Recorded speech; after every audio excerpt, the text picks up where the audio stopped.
As we've seen again in recent days, Russian forces continue to operate in eastern Ukraine, violating Ukraine's sovereignty and territorial integrity.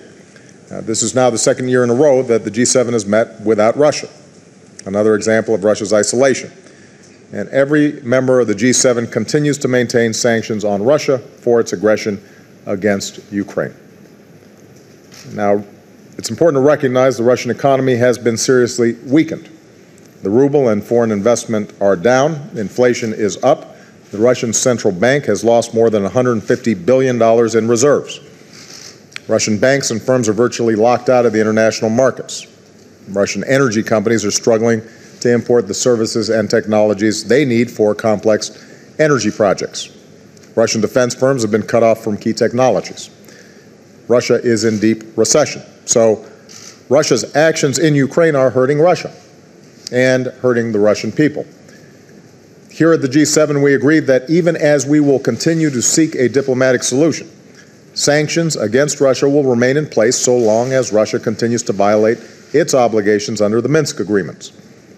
Our European partners reaffirmed that they will maintain sanctions on Russia until the Minsk agreements are fully implemented, which means extending the EU's existing sectoral sanctions beyond July.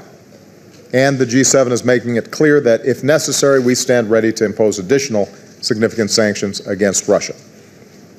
Our discussions with Prime Minister Abadi of Iraq, President Khaled Essebsi of Tunisia, and President Buhari of Nigeria were a chance to address the threats of ISIL and Boko Haram.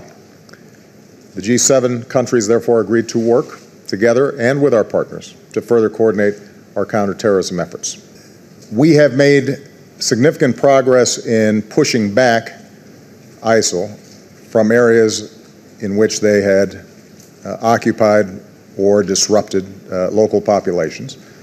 But we've also seen areas like in Ramadi where they're displaced in one place and then they come back in another. And they're nimble, and they're aggressive, and they're opportunistic.